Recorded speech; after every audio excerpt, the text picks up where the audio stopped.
ፍቅረኛዬ የት ይሆን ያለሽው? የት ነው ያለሽው ብዬ ጫንቅ ነበር። እኔ ማነች እቺ ሶልሜቴ የምትወደኝ እኔ የምፈልጋት ሁሉም ነገር ያሟላች ሴት ማነች? የት ነች? እዚህ በላይም ወደ ሌላ ጉዞ እንደምወስዳችሁ እርግጠኛ ነኝ። የአዶናይ ብርሃነ ያልተሰማው ታሪክ ከካናዳ ስደት እስከ ኢትዮጵያ በአንድ ወቅት ሶሻል ሚዲያ ለጥቂት ሰዎች ብቻ የተከፈተ ይመስል ነበር። ነገር ግን አንድ ወጣት ያንን አስተሳሰብ ሰበረው። ምንም አይነት ዘመናዊ ስቱዲዮ ሳይኖረው በሺዎች የሚቆጠሩ ኪሎ ሜትሮች ርቆ በበረዶማዋ ሀገር ካናዳ ሆኖ በሳቁና በቅንነቱ ብቻ የኢትዮጵያን ቲክቶክ ተቆጣጠረው። ዛሬ ስለ ቲክቶከሩ አዶናይ ጥልቅ ምርመራ እናደርጋለን። አዶናይ ማን ነው? በጦርነቱ ወቅት ካናዳ ሆኖ ምን ያደርግ ነበር? የቲክቶክ ስኬቱስ እንዴት ተጀመረ? ብዙዎች የቲክቶክ ንጉስ የሚሉት አዶናይ ከቪዲዮው በስተጀርባ ያለው እውነተኛ ማንነቱን ዛሬ እንገልጣለን። እስከ ቪዲዮ መጨረሻ አብራችሁን ቆዩ። ምክንያቱም አዶናይ ወደ ሀገር ቤት ሲመለስ ስላጋጠመው ነገር የምንነግራችሁ ሚስጥር ይኖረናል። የስደት ህይወትና የርቀት ናፍቆት።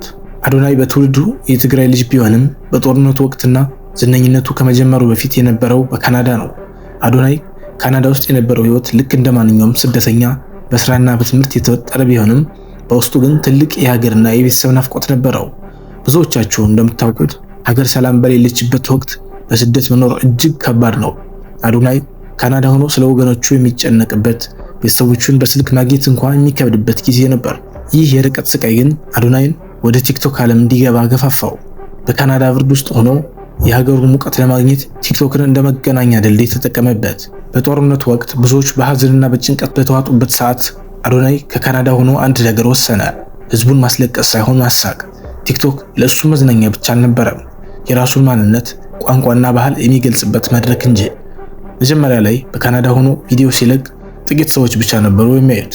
ነገር ግን ያ አስቂኝ አነጋገሩ በካናዳ ሆኖ መቀለ ሰፈር ያለ ይመስል የሚጫወተው ጨዋታ ሰዎችን መሳብ ጀመረ። የትግራይ ተወላጆች ብቻ ሳይሆኑ በመላው ዓለም ያሉ ኢትዮጵያውያን የአዶናይን ቪዲዮ ማየት እንደ መድኃኒት ቆጠሩት።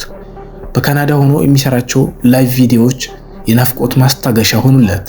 አዶናይ ለምን ይወደዳል? አንደኛ፣ ልዩ አነጋገሩ። አዶናይ በካናዳ ቢኖርም የትውልድ ዘዬውን አልቀየረም። ያ ለዛ ያለው አነጋገሩ ሰውን የሚስብ ነው። ሁለተኛ፣ ከፍተኛ ፖዚቲቭ ኢነርጂ። በበረዶ ውስጥ ሆኖ እንኳን የሚያሳየው ደስታ ተመልካችን የሚያስደስት ነው። ሶስተኛ፣ አዶናይ በስደት ቢኖርም ለባህሉና ለታላላቆቹ ያለው ክብር ቪዲዮዎቹን ሴፍ እና ተወዳጅ አድርጓቸዋል። አራተኛ፣ እውነተኛ ማንነት። ብዙዎች ካናዳ ሲሄዱ ማንነታቸውን ይደብቃሉ። አዶናይ ግን በትግራይ ማንነቱ እየተኩራራ በካናዳ ጎዳናዎች ላይ ቪዲዮ በመስራት አዲስ መንገድ አሳየ። የሀገር ቤት ጉዞና የወደፊት እቅድ። ከካናዳ ስደት በኋላ አዶናይ ወደ ሀገሩ ሲመለስ ያገኘው ፍቅር እጅግ ከፍተኛ ነበር። ከካናዳ በረዶ ወደ ኢትዮጵያ ፍቅር የተመለሰው አዶናይ አሁን ላይ በትልቅ ደረጃ ስራዎቹን እየቀጠለ ይገኛል። ወደፊት በፊልሙ ዓለምና በንግድ ስራዎች የመሳተፍ ትልቅ እንዳለውም ይነገራል።